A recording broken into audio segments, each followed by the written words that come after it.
খেতে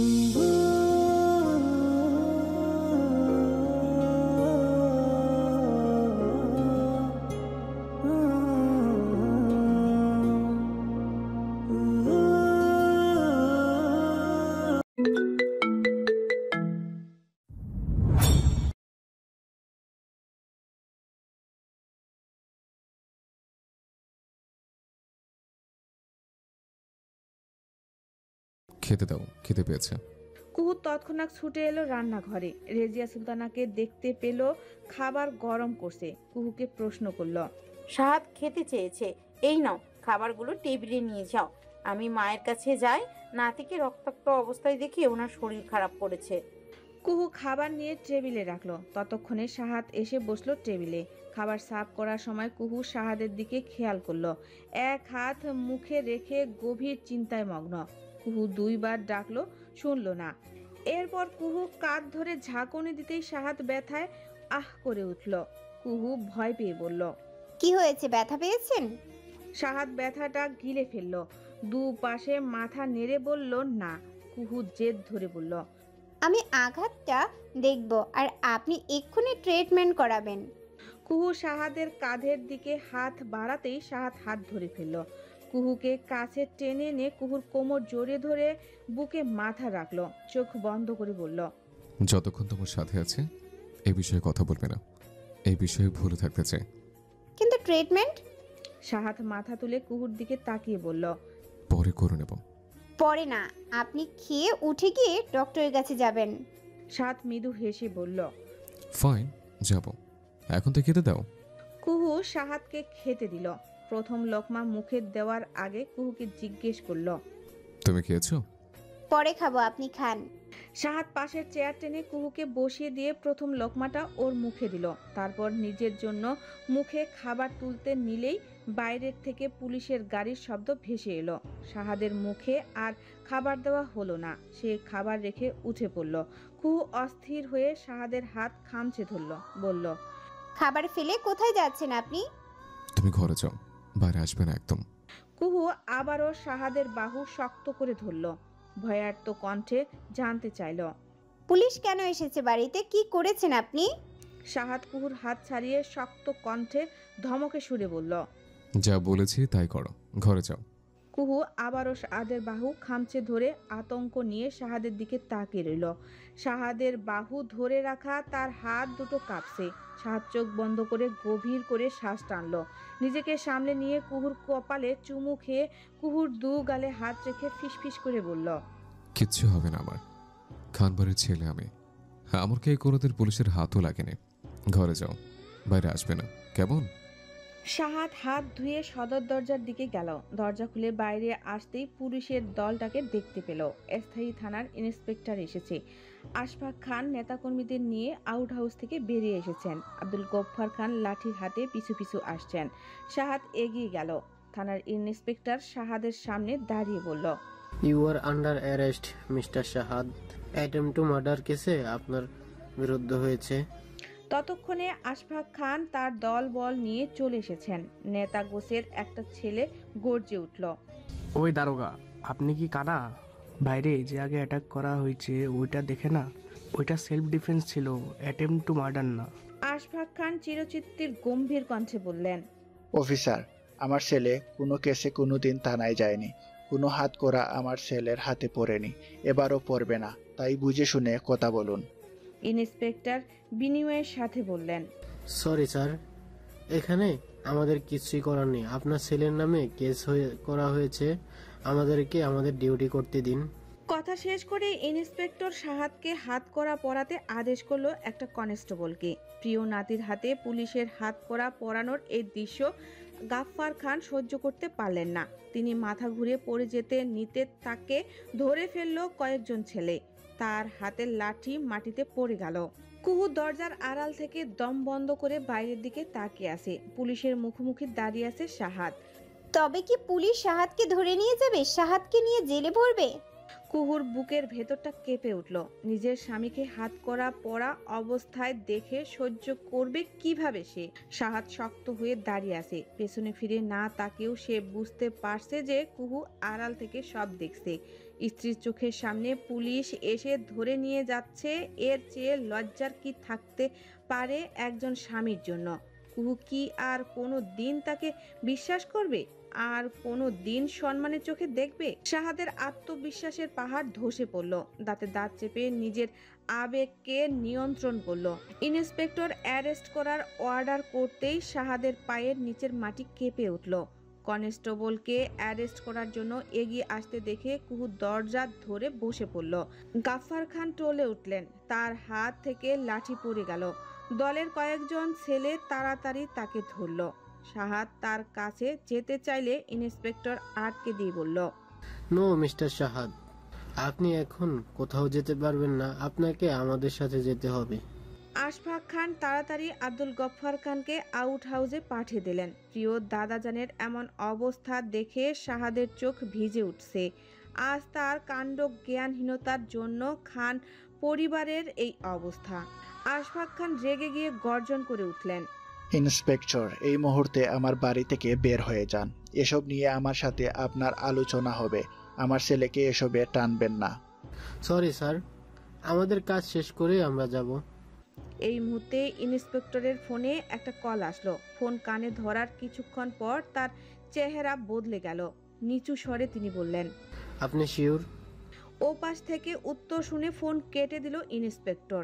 তারপর শাহাদের দিকে তাকিয়ে বলল, you are a lucky mister Shahad, আপনার কেস উইথড্র করা হয়েছে।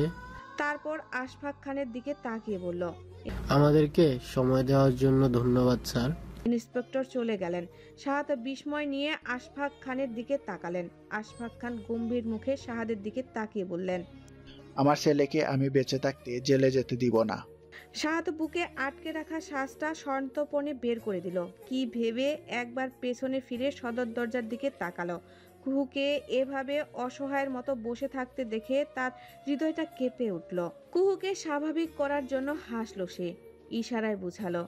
সব ঠিক আছে। তারপর আশফাক খানের পিছু পিছু আউট হাউসের দিকে চলল। সেখানে গাফফার খানের অবস্থা দেখা প্রয়োজন। শাশুড়িকে ঘরে রেখে রেজিয়া সুলতানা ড্রয়িং রুমে এসে কুহুকে সদর দরজায় মাথা ঠেকিয়ে বসে থাকতে দেখে অবাক হলেন। তিনি ছুটে এসে কুহুর কাছে বসে জিজ্ঞেস করলেন, কি হয়েছে কুহু? রেজিয়া সুলতানাকে দেখে কুহু মা, উচ্চারণ করে হু হু করে কেঁদে উঠল। রেজিয়া সুলতানা কোনো প্রশ্নের উত্তর সে দিতে পারল না, কেবল কাঁদল। তোমাল হাতের রিভলভারটা নিয়ে হানিফের মাথায় একটা গুঁতো দিল। তারপর সরিয়ে নিয়ে চেয়ার টেনে হানিফের সামনে বসলো। তার কপালে আর হাতে ব্যান্ডেজ। ফ্লোরে থুতু ফেলে বলল, থানায় গিয়ে আরেকটা কেস করে আসবি, সেখানে তোর ভাইকে মারার আসামি হিসেবে আমার নাম দিবি, মনে থাকবে? হানিফ রক্ত লাল চোখে তোমালের দিকে তাকিয়ে আছে। থানায় কেস করে আসার পথে তোমাল তার দলবল নিয়ে হানিফকে তুলে এনেছে। তোমাল কোনো উত্তর না পেয়ে রিভলভার দিয়ে হানিফের মাথায় আরেকটা গুঁতো দিয়ে বলল, বল মনে থাকবে কিনা? হানিফ রেগে গজগজ করে বলল, তমিল্লা, কাজটা ভালো করতেছিস না। আমার ভাই হাসপাতালে, ওর কিছু হইলে ওই শাহাদ খানরে ছাড়তাম না। ছাড়িস না ভাই, তো তোর ভাইরে মারে জানে মারে নাই, আমি হলে জানে মাইরা দিতাম। কাল গিয়ে আমার নামে কেস করে আসবি, নয় তোর ভাইরে আমি আসলেই জানে মেরে দিব। তোমাল রিভলভারটা কোমরে গুজে কাজ চলতে থাকা বিল্ডিংটা থেকে দলবল নিয়ে বের হয়ে আসলো। সবাই কম বেশি আহত, সবার শরীরেই ব্যান্ডেজ। তাও এই অবস্থায় তাদেরকে এইসব করতে হয়েছে। আশফাক খানের নির্দেশে সব করা হচ্ছে। উনি আগেই বুঝতে পেরেছিলেন যে এটা কোনো ষড়যন্ত্র। তাই তোমালকে কয়েকটা ছেলে সমেত থানায় নজর রাখতে পাঠিয়ে দিয়েছিলেন। আর থানার ভেতর থেকে শাহাদের নামে কেস হওয়ার খবরটা দিয়েছিল এক কনস্টেবল। তাই ইন্সপেক্টর চলে যাওয়ার পর হানিফ বের হওয়ার সাথে সাথেই তাকে ধরে নিয়ে জোর করে কেস উইথড্র করানো হয়েছে। তোমাল গাড়িতে উঠে বসে সিটে গা এলিয়ে দিল। ড্রাইভার ছেলেটাকে একটা চায়ের দোকানে গাড়ি থামাতে বলল। তার একটু পরই হয়তো ওকে জেলে যেতে হবে, তাই আপাতত একটু চা নাস্তা করা যাক। সাহাদ আউট হাউস থেকে বেরিয়ে যত দ্রুত সম্ভব গাড়িতে এলো। আশফাক খান আগের চেয়ে ভালো আছে। ডক্টরের ট্রিটমেন্ট শেষে একটু পরেই তাকে বাড়িতে নিয়ে আসা হবে। সাহাদ সদর দরজা দিয়ে ঢুকতেই রেজিয়া সুলতানা তার হাত আঁকড়ে ধরল, জিজ্ঞেস করলো, বাবা কেমন আছেন? ভালো আছে মা। এই কথা বলেই সে তার মাকে জড়িয়ে ধরল। রেজিয়া সুলতানা ছেলের পিঠে হাত রেখে বললেন, কুহু আমাকে সব বলেছে। রাজনীতির এত মাথা গরম করলে হবে? আমি না হয় এসব দেখে অভ্যস্ত, কিন্তু কুহুর কথা ভেবে দেখো, ওর মনের ভিতর কি চলছে। ও তো কখনো এসব দেখেনি। সাথ রেজিয়া সুলতানাকে জড়িয়ে ধরে অপরাধীর ন্যায় মাথা নাড়ল। তারপর তার দাদি যান আর অন্যদের সাথে দেখা করে ঘরে আসলো। কুহু বিছানায় পা তুলে হাঁটুতে মুখ গুজে বসে আছে। সাহাদ দরজা লাগিয়ে দিয়ে কুহুর সামনে বিছানায় বসলো। কাঁধের দিকে আঙ্গুল তুলে জিজ্ঞেস করলো, এই দেখো, ট্রিটমেন্ট নিয়েছে, ব্যান্ডেজ করে দিয়েছে ওরা। কুহু কিছুক্ষণ শাহাদের দিকে তাকিয়ে রইল, তারপর ঝড়ের বেগে শাহাদের বুকে ঝাঁপিয়ে পড়ল। শাহাদ টাল সামলাতে পারল না, কুহুকে নিয়ে সজা বিছনায় শুয়ে পড়ল। কাঁধের যন্ত্রণা সহ্য করে নিয়ে গভীরভাবে আলিঙ্গন করলো কুহুকে। শাহাদ যে কাঁধে আঘাত পেয়েছে সে কাঁধে কুহু মুখ গুজে কুহু কাঁদছে। শাহাদ প্রচন্ড যন্ত্রণার মাঝেও নিঃশব্দে হাসলো। এ কেমন মেয়ে বিয়ে করলো সে? স্বামী কোন কাঁধে আঘাত পেয়েছে আবেগের চোটে, তাই ভুলে বসে আছে। আনিশা নাকের টিস্যু চেপে ধরে কাঁদছে। রাহাত পায়চারি করছে আর একটু পরপর আনিশার দিকে তাকাচ্ছে। শেষে আর থাকতে না পেরে আনিশার পাশে এসে বসলো, বিরক্ত নিয়ে বলল, আমি কতবার জেলে গেলাম, মার খেয়ে হাসপাতালে ভর্তি হলাম, আমার জন্য তো এভাবে কোনো দিন কাঁদলে না। আর তোমার ভাইয়ের একটু আঁচড় লেগেছে, এতেই নাকের পানি চোখের পানি এক হয়ে গেছে। আনিশা শব্দ করে নাক পরিষ্কার করে সর্দি সমেত টিস্যুটা রাহাতের উপরে ছুঁড়ে দিল। রাহাত ছিটকে সরে গিয়ে দাঁড়িয়ে পড়ল। আনিশা কান্না ভেজা কণ্ঠে বলল, আমার ভাই কি তোমার মতো গুন্ডা? ও তো দুধের বাচ্চা, আর একটু হলেই ওকে পুলিশে ধরে নিয়ে যেত। ও জেলে গিয়ে আসামিদের সাথে থাকতে পারতো। তোমার দুধের বাচ্চা ভাই দুদিন পর নিজের বাচ্চা দুধ কিনতে কিনতে ফকির হয়ে যাবে, যত সব। আনিশা আবারও একটা টিস্যু নিল, এর মানে আরেক দফা কান্নার প্রস্তুতি। রাহাত আনিশার কাছে এসে বসলো, কণ্ঠ নরম করে বলল, কান্নাকাটি করো না। এতই যদি শাহাদের জন্য চিন্তা হয় তাহলে আমরা ওকে গিয়ে দেখে আসবো, কেমন? বাপের বাড়ি যাওয়ার কথা আসতেই আনিশার চোখ চকচক করে উঠল। সে হাসি মুখে বলল, সত্যি? মুখ ফসকে এই কথা বলে ফেলেছে রাহাত, পড়ে গেল বিপদে। কদিন পর নির্বাচন, এখন বউকে নিয়ে শ্বশুরবাড়ি বেড়াতে যাওয়ার বিলাসিতা, তাও সে এই অবস্থায় আনিশাকে সান্ত্বনা দিয়ে বলল, অবশ্যই সত্যি। এই ঘটনার পর থেকে শাহাদের বাড়ির বাইরে যাওয়া আশফাক খান বন্ধ করে দিল। অ্যাটেম্প টু মার্ডার কেসে তমালকে গ্রেপ্তার করা হয়েছে। এরপর আশফাক খান গিয়ে ছাড়িয়ে এসেছে। কেসটা এখনো চলমান, কিন্তু তাতে কোনো সমস্যা হচ্ছে না। শাহাদ এখন বাড়িতেই থাকে। দলের কাজকর্ম এখন আউট হাউস থেকে নিয়ন্ত্রণ করছে সে। পার্টি অফিসের এই ঘটনার পর তারাও থানায় মামলা করেছে, তাই শাহাদ সিদ্ধান্ত নিল এই কটা দিন বাড়িতেই থাকবে। এরপর সুযোগ বুঝে গা ঝাড়া দিয়ে বের হওয়া যাবে। শাহাদ বাড়িতে থাকায় সবচেয়ে বেশি খুশি কুহু। সে সারাদিন শাহাদের আশেপাশে ঘুরঘুর করে। শাহাদ স্টাডি রুমে থাকলে সেখানে বিভিন্ন ছুতো দিয়ে যায়। মাঝে মাঝে শাহাদ নিজেই এটা দিয়ে যাও, ওটা দিয়ে যাও, এরকম বিভিন্ন অজুহাতে কুহুকে ডেকে নিয়ে অসভ্য আচরণ করে। কুহু সামনাসামনি রাগ দেখায়, তার কাজ আছে বলে চলে আসতে চায়, কিন্তু মনে মনে সে এইগুলো চায়। শাহাদ যখন আউট হাউসের ছাদে বসে ফাইল দেখে, কুহু তখন ঘরের বারান্দায় বসে শাহাদকে দেখে। আজ বিকেলে কুহু বেশ ফুরফুরা মেজাজে ছাদে আসলো। ছাদে এসে রাফা আর হৃদিকে মাদুর পেতে খেলতে দেখলো। রঙিন কাগজ দিয়ে কি সব করছে। কুহুর রেলিং এর কাছে গিয়ে দাঁড়ালো। এখানে দাঁড়ালে আউট হাউস স্পষ্ট দেখা যায়। এই তো শাহাদ বসে আছে ছাদে, পায়ের উপর পা তুলে ফাইল দেখছে। তার সামনে দাঁড়িয়ে আছে তমাল। আকাশে মেঘ জমেছে, চারিদিকে ঝিরঝির বাতাস, বৃষ্টি আসবে বোধহয়। কুহু চোখ বন্ধ করে বাতাসটা নাক দিয়ে টেনে নিল। মিষ্টি বাতাস নাক দিয়ে ঢুকে শরীর মন জুড়িয়ে দিল। কুহু তার অন্যটা তুলে ধরে বাতাসে খানিকক্ষণ উড়ালো। রাফা রিদি এসে বলল, ভাবিমণি দেখো, আমরা ঘুড়ি বানিয়েছি। কুহু দেখলো রঙিন কাগজ দিয়ে ওরা খুব সুন্দর একটা ঘুড়ি বানিয়েছে। কুহু বলল, বাহ, খুব সুন্দর, চলো এটা উড়িয়ে দেখি, এখন অনেক বাতাস আছে। রিদি গাল ফুলিয়ে বলল, না ভাবিমণি, এটা উড়ে চলে যাবে। আরে না, কিছু হবে না, দাও আমাকে। কুহু ঘুড়িটার সুতা লাগিয়ে উড়ানোর চেষ্টা করলো। কয়েকবার চেষ্টায় সফল হলো। কুহু ঘুড়ি নিয়ে ছাদের এক প্রান্ত থেকে অন্য প্রান্তে দৌড়াতে লাগলো। রাফা আর রিদি দুজনেই খুশিতে লাফাতে লাগলো, কিন্তু সেই খুশি বেশিক্ষণ স্থায়ী হলো না। রেলিংয়ের কাছে আম গাছটায় ঘুড়ি আটকে গেল। রিদি মন খারাপ করে বলল, দেখেছো, আগেই বলেছিলাম ঘুড়িটা নষ্ট হবে। কুহু বলল, আরে কিচ্ছু হবে না, এক্ষুনি নামিয়ে আনছি। কুহু সুতা ধরে হ্যাসকা টান দিল। ঘুড়িটা নেমে এসে আম গাছের মাঝ বরাবর আরেকটা ডালে আটকে গেল। আরেকবার টান দিতেই সুতো ছিঁড়ে চলে এলো।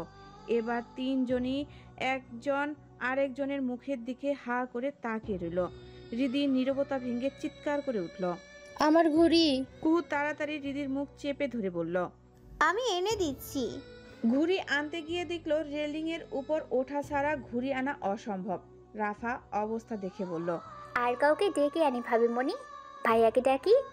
সাহাদ কাজ করছে, এই অবস্থায় তাকে বিরক্ত করতে চায় না কুহু। তাছাড়া নিজে খেলতে গিয়ে বাচ্চাদের ঘুড়ি আটকে ফেলেছে, এরকম ছেলে মানুষের কথা সাহাদকে শোনানো যাবে না। তাই কুহু নিজেই একটা চেয়ার টেনে আনলো। রাফাকে বলল, তুমি ধরে রাখো, আমি উঠে নিয়ে আসছি ঘুড়িটা। রাফা বলল, আমার ভয় করছে ভাবিমণি। ভয় পেও না, আমার এসব অভ্যাস আছে।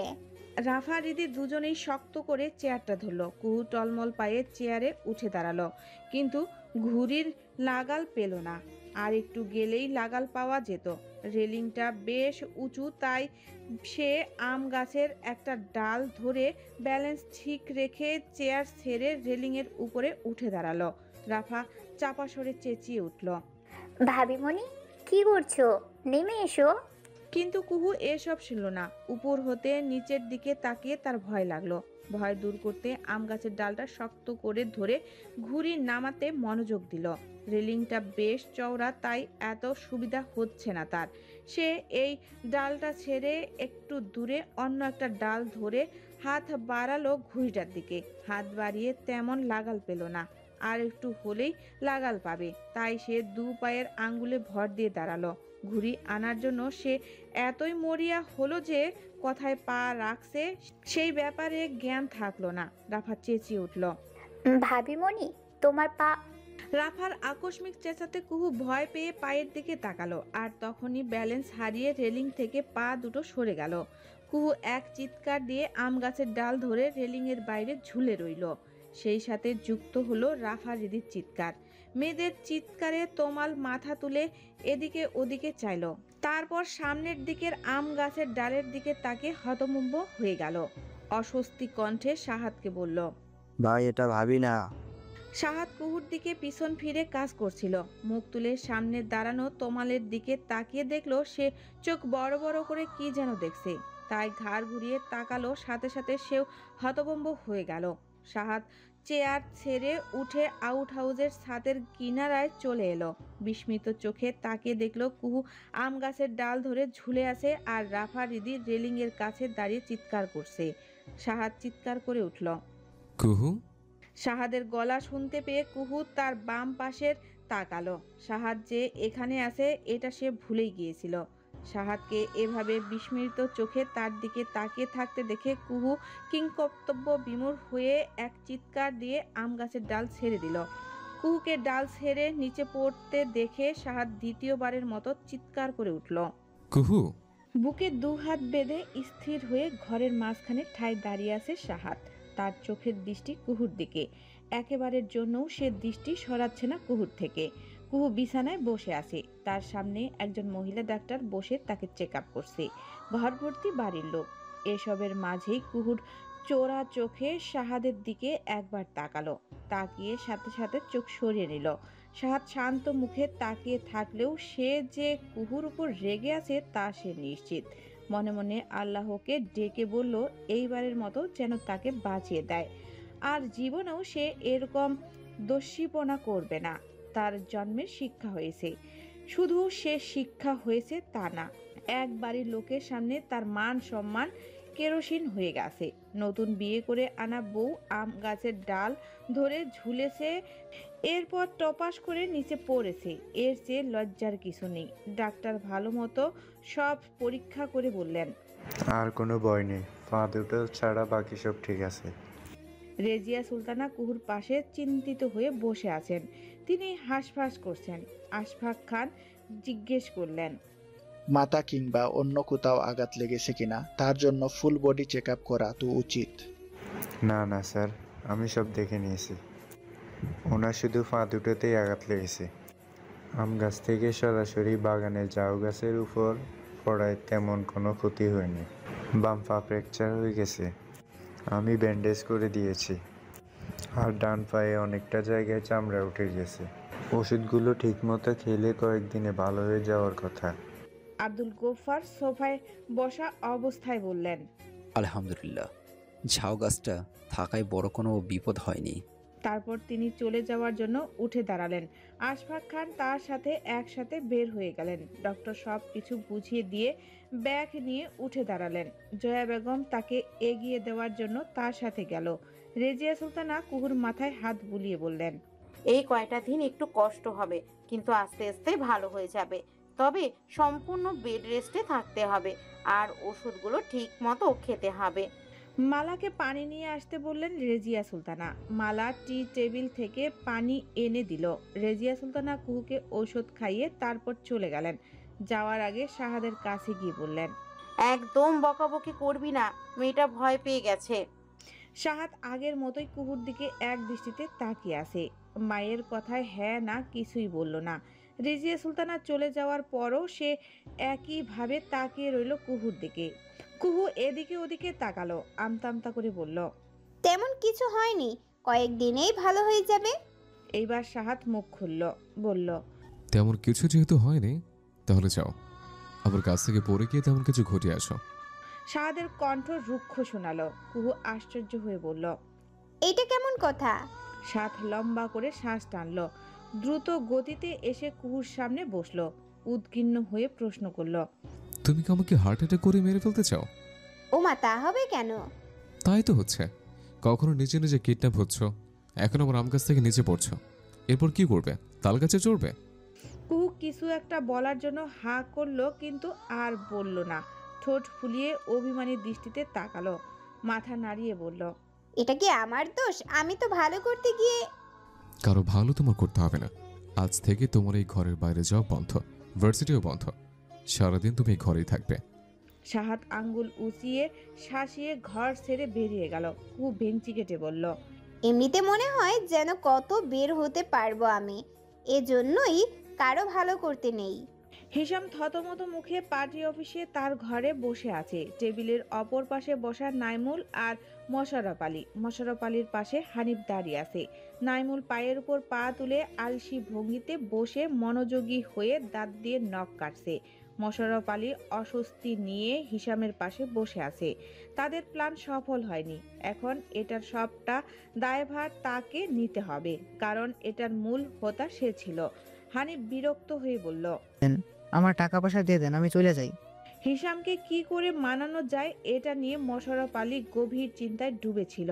হানিফের কথায় তার চিন্তায় ব্যাঘাত ঘটেছে। তিনি বিরক্ত হয়ে বললেন, কাজের কাজ তো কিছুই করতে পারিসনি, কোন মুখে টাকা চাস? হানিফ খেপে গিয়ে বলল, আপনাদের জন্য আমার ভাই মায়ের খেয়ে হাসপাতালে ভর্তি। আমি তো কেস করছিলামই, আপনারা আমার সিকিউরিটি দিতে পারেন নাই, ওইটা আপনাদের দায়। কেস তুলে না নিলে ওরা আমার গুলি করতো। আপনার গলায় আমি জীবন দিব নাকি? আপনার গলায় আমি জীবন দিব নাকি? মোশাররফ আলী ক্ষুব্ধ হয়ে বিশ্রী একটা গালি দিলেন হানিফকে। হানিফ নাইমুলের দিকে তাকিয়ে বলল, ভাই, আপনার কথায় এত বড় রিস্ক নিয়েছিলাম। আমার ভাই মায়ের খেয়ে হাসপাতালে, এত কিছুর পর এইসবই কি আমার প্রাপ্য? নাইমুল থু দিয়ে মুখ থেকে কাটা নখটা ফেলে হিসামকে বলল, টাকা পয়সা যা যাচ্ছে দিয়ে দেন, আপনাদের তো ওদের ক্ষতি হয়েছে, প্ল্যান সাকসেসফুল হয়নি কারণ আপনারা ভালোভাবে প্ল্যান করতে পারেননি। হিসাম তার বাঁ পাশে দাঁড়িয়ে থাকা সেক্রেটারিকে ইশারা করলো টাকা দিয়ে দেওয়ার জন্য। সেক্রেটারি হানিফকে টাকার একটা বান্ডিল দিল। হানিফ টাকার বান্ডিলটা নিয়ে বলল, এইটাতে হইতো না, আরও একটা দেন। শাহাদ খান আমার ভাইরে অনেক মারছে। হিসাম আরেকটা ইশারা করলো। সেক্রেটারি আরেক বান্ডিল টাকা দিয়ে হানিফকে বিদায় করলো। মোশাররফ আলী দাঁত কেলিয়ে হেসে বলল, আমরা আবারও চেষ্টা করব, এই নির্বাচন তুমিই জিতবা। হিসাম রাগে কিরমিরিয়ে উঠল, বলল, চুপ করুন, আপনার আর কোনো পরামর্শ আমি নিব না। নাইমুল বলল, আমি আগেই বলেছিলাম এইখানের ব্যাটাকে একেবারে মেরে ফেলি, আপনি মানেননি। হিসাম চল শক্ত করে বলল, সেটা তুমি চেষ্টা করেছিলে কিন্তু পারোনি। একজনের উপর কতবার গুলি চালানো যায়? আমি তো সন্ধ্যায় তালিকায় পড়ে যাব। নাইমুল টেবিলে এক হাত রেখে ঝুঁকে এলো হিসামের দিকে, বলল, আমার কাজ হচ্ছে মানুষ মারা, রাজনৈতিক প্ল্যান করা আমার কাজ না। তাও যদি ভরসা করেন তবে একটা প্ল্যান দিচ্ছি, সাদাতের বাপকে সরিয়ে দিন। সাদাতের বাপ না থাকলে দলে বিশৃঙ্খলা হবে, দলে নির্বাচন দাঁড়াতেও পারবে না, কারণ সাদাতকে দলে কেউ থেকে মনোনয়ন দিবে না। মনোনয়ন নিয়ে কামড়াকামড়ি দেখে যাবে, তখন আপনি অটোমেটিক জিতে যাবেন। হিসাম আটকে উঠল এমন প্ল্যান শুনে। চেয়ার ছেড়ে উঠে দাঁড়িয়ে বলল, এই ধরনের আর কোনো কাজ হবে না। আমি রাজনীতিবিদ, খুনি না। এতদিন ক্রোধে অন্ধ হয়ে আমি ভুল পথে হেঁটেছি। মোশাররফ আলী চেয়ার ছেড়ে উঠে দাঁড়িয়ে হিসামের কাছে গিয়ে বলল, আরে হিসাম বাবা, আগে ওর কথাটা তো শোনো। রাজনীতিতে এরকম অনেক কিছুই করা লাগে। একবার নির্বাচনে জিতে গেলে এইসব আর তখন বড় কোনো ইস্যু হবে না। খানবাড়িকে যদি নির্বাচনে হারাতে হয় তবে বৌদ্ধভাবে হারাবো। এই সমস্ত প্ল্যান না করে নির্বাচনে মনোযোগ দিন। হিসাম তার সেক্রেটারিকে নিয়ে পার্টি অফিস থেকে বেরিয়ে গেল। নাইমুল তখনও চেয়ারে বসে আছে। মনসুর আলী নাইমুলের পাশে চেয়ারে বসে বলল, তোমার প্ল্যান কিন্তু ভালো। হিসাম বোকা তাই বুঝলো না, কিন্তু তাই বলে তো আর আমরা চুপ করে থাকতে পারি না। আমাদেরও তো একটা দায়িত্ব আছে নাকি? নাইমুল বাঁকা হেসে বলল, এসেছেন তো দুদিন হলো, এখনই দল দায়িত্ব নিতে যাচ্ছেন? বড় দায়িত্ব নিতে চান আর কি? মোশাররফ আলী সোজা হয়ে বসল। তার চোখে মুখে অন্যরকম অভিভূতি ফুটে উঠল। দ্রুত কণ্ঠে নাইমুলকে বলল, তা তো চাই, আর সেই দায়িত্ব আমি নিলে তোমারও যে অনেক লাভ হবে সেটা তো অস্বীকার করতে পারো না, তাই না? নাইমুল হেসে মাথা দুলালো, বলল, লাভ তো আপনার বেশি হবে, আপনি ক্ষমতার চেয়ারে বসবেন। দেখো নাইমুল, সরাসরি যদি বলতে হয় তবে বলি, হিসাম নির্বাচনে জিতলেও তোমার অধিপত্য কিন্তু তুমি বিস্তার করতে পারবে না। খান পরিবার যেভাবে তোমাকে কোণঠাসা করে রেখেছে, হিসামও তোমার উপকার ভুলে সেই রকমই করবে। কিন্তু আমি আমার কথা রাখবো, তুমি আন্ডারওয়ার্ল্ডের সব কিছু আরামসে পরিচালনা করবে, আমার কোনো হস্তক্ষেপ থাকবে না। নাইমুল ঠোঁটে আঙ্গুল দিয়ে কিছুক্ষণ ভাবলো, ভেবে প্রশ্ন করলো, তাহলে কি করতে হবে বলেন আমাকে? মোশাররফ আলী আশেপাশে দেখলো, তারপর নাইমুলের কাছে এসে নিচু স্বরে বলল, তোমার প্ল্যানটাই হোক, তবে এইটা দায় চাপিয়ে দাও হিসামের ওপর। সাহাদ খান তখন হিসামকে আইনের আওতায় এনে শাস্তি দিতে চাইবে। মার্ডার কেসের আসামি তো আর নির্বাচনে দাঁড়াতে পারবে না, তখন হিসামের হয়ে নির্বাচনে দাঁড়াবো আমি। দলের লোকেরা যদি আপনাকে নমিশন না দেয়? না দিলে তুমি তাদের মাথায় বন্দুক ঠেকাবে। মোশাররফ আলী অবলীলায় বলা কথাটা নাইমুলের কিছুটা বিস্ফোরিত দৃষ্টিতে তার দিকে তাকালো। ক্ষমতার জন্য যে মানুষ এত নিচে নামতে পারে তা তার জানা ছিল না। সে মানুষ খুন করে, বেআইনি কাজ করে, তবে কারো সাথে বিশ্বাসঘাতকতা সে করে না। মনসুর আলী সমস্ত নিজ কাজকে ছাড়িয়ে গেছে। রাতে সাহাদ তাড়াতাড়ি বাড়ি ফিরল। ঘরে ঢুকেই চোখ গেল বিছানায়, কিন্তু বিছানায় কুহু নেই। সাহাদ কোমরে দু হাত রেখে বড় করে শ্বাস ফেলল। হতাশ হয়ে বাম হাতের দু আঙ্গুল কপালে চেপে ধরল। এই মেয়েকে তার বেঁধে রেখে যাওয়া উচিত ছিল। অর্ধেক ভাঙা পা নিয়ে আবার কথায় কোন কুকর্ম করে বেড়াচ্ছে কে জানে। সাহাদ কুহুকে খোঁজার জন্য ঘর থেকে বের হতে যাবে, তখনই স্টাডি রুম থেকে খটখট আওয়াজ পেল। একটানে ঘামে ভিজা পাঞ্জাবিটা খুলে সবাই ছুঁড়ে ফেলল। তারপর স্টাডি রুমের দরজা খুলে দেখলো কুহু ব্যান্ডেজ করা পাটা উপরে তুলে আরেক পা দিয়ে কুতকুত খেলার মতো লাফিয়ে লাফিয়ে এদিকে ওদিকে গিয়ে বইয়ের তাকগুলো দেখছে। সাহাদ হতাশ হয়ে বলল, এসব করার জন্য রেখে গিয়েছিলাম। কুহু আচমকা কথা শুনে ভয় পেয়ে তাকালো, দেখলো খালি গায়ে সাহাদ দাঁড়িয়ে আছে। তার ফোলা ফোলা পেশিতে বিন্দু বিন্দু ঘাম, গলা থেকে ঘাম বুক বেয়ে গড়িয়ে পড়ছে। সাহাদকে এভাবে দেখে কুহুর পেটে প্রজাপতি ডিগবাজি খেলো, ফিসফিস করে বলল, oh God save my heart. Sahad জিজ্ঞাসু চোখে তাকিয়ে প্রশ্ন করল। কি বললে? কুহু এক পায়ে দাঁড়িয়ে থাকার কারণে ব্যালেন্স হারিয়ে পড়ে যেতে নিল। বইয়ের তাকটা ধরে নিজেকে সামলালো। কুহুর নিবুদ্ধি দেখে সাহাদ হতাশ হয়ে মাথা নাড়ল। এগিয়ে গিয়ে এক ঝাটকায় কুহুকে কোলে তুলে নিল। কুহু সাহাদের পিঠ খামচে ধরল, চোখ দুটো খিচে বন্ধ করে ফেলল। সাহাদ কিছুক্ষণ তাকিয়ে থেকে কুহুর মতিগতি বুঝার চেষ্টা করলো। সেকেন্ড 2 বাদে বুঝতে পেরে ঠোঁট কামড়ে হাসলো। কুহুর কানের কাছে মুখ নিয়ে ফিসফিস করে কিছু কথা বলল। কুহু ছি বলে চোখ মুখ খিচে সাহাদের ঘাড়ে মুখ গুজলো। সাহাদ হাসলো, দুষ্টুমি করে বলল, আধ ভাঙা পানি এত প্রেম পায় কি করে? কুহু সাহাদের বুকে কিল দিয়ে বলল, চুপ করেন আপনি, চুপ, আজে বাজে কথা বলবেন না। লজ্জার কুহুর গাল টমেটোর মতো লাল হয়ে গেল। সাহাদের শরীরের ঘাম মিশ্রিত পারফিউমের গন্ধ তার লজ্জা আরো বাড়িয়ে দিচ্ছে।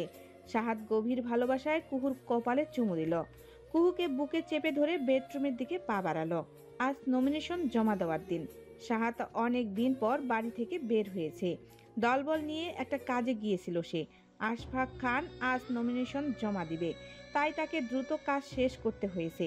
কাজ শেষ করে সে বড় ব্রিজের কাছে এসে অপেক্ষা করছে আশফাক খানের জন্য। মাঝ রাস্তা থেকে সে আশফাক খানকে সঙ্গ দিবে। সাহাদ গাড়িগুলো আর ব্রিজে তুলেনি, ব্রিজের নিচের রাস্তায় দাঁড় করিয়ে রেখেছে। ছেলেরা মাইক্রোবাসের দরজা খুলে দাঁড়িয়ে আড্ডা দিচ্ছে। সাহাদ রাস্তার কিনারায় দাঁড়িয়ে নদীর দিকে তাকিয়ে আছে আর অপেক্ষা করছে আশফাক খানের জন্য। কিছুক্ষণ পর গাড়ির হর্নের আওয়াজ ভেসে আসলো। বাম পাশে তাকিয়ে দেখলো আশফাক খানের গাড়ির বহনের ওপর পাশ থেকে ব্রিজে উঠছে। ঠিক তখনই এই পাশ থেকে একটা ট্রাক সর্বোচ্চ গতিতে বিপজ্জনকভাবে ব্রিজে উঠল। মাইক্রোবাসে থাকা দলের ছেলেগুলো বাস ড্রাইভারের উদ্দেশ্য করে কয়েকটা গালি দিল। এর কয়েক সেকেন্ড পর আরেকটা কালো রঙের সেডানের চেয়েও দ্রুত গতিতে ট্রাকটার পিছু পিছু গেল। ছেলেগুলো আবারও চিৎকার করে গালাগালি দিল গাড়ির ড্রাইভারকে। এই পুরো ঘটনায় সাহাদ হতভম্ব হয়ে গেল। তার সচেতন মস্তিষ্ক তাকে সম্ভাব্য ঘটনার কয়েকটা ইঙ্গিত দিল। সে বিস্ফোরিত চোখে ব্রিজের দিকে তাকালো। চোখের সামনে দেখলো বিশাল ট্রাকটা তীব্র বেগে আশফাক খানের গাড়ির দিকে এগিয়ে যাচ্ছে। সাহাদ কিছু না ভেবেই দৌড় দিল ট্রাকটাকে লক্ষ্য করে। দৌড়ানো অবস্থায় দেখতে পেল ট্রাকটা আশফাক খানের গাড়ির খুব কাছাকাছি চলে গিয়েছে। সাহাদ চিৎকার করে উঠল। দলের ছেলেগুলো কিছু বুঝতে পারল না, না বুঝে তারাও দৌড় দিল সাহাদের পেছনে। সাহাদ অবাক হয়ে দেখল কালো রঙের সেডানটা হঠাৎ করে ট্রাক আর আশফাক খানের গাড়ির মাঝখানে চলে আসলো। ট্রাকটা তীব্র বেগে আঘাত করলো সেডানটাকে। গাড়িটা ছিটকে কয়েক ফুট উপরে উঠে গেল। শূন্যে পাক খেতে খেতে নদীতে আছড়ে পড়ল। আশফাক খানের গাড়িতে আঘাত লেগে তা ব্রিজের এক পাশে রেলিংয়ে গিয়ে ধাক্কা দিল। অন্যান্য গাড়িগুলো কড়া ব্রেক করে থামতে গিয়ে একটার জন্য আরেকটা গায়ে আঘাত করল। আর ট্রাকটা ঘটনায় আকস্মিকতায় কিছুক্ষণ থেমে আবারও তীব্র গতিতে ব্রিজ ছেড়ে পালালো। সাহাদ ভয়ার্ত চোখে স্তব্ধ হয়ে দাঁড়িয়ে রইল ব্রিজের উপর। এক হাতে কপালে জমে থাকা ঘাম মুছল।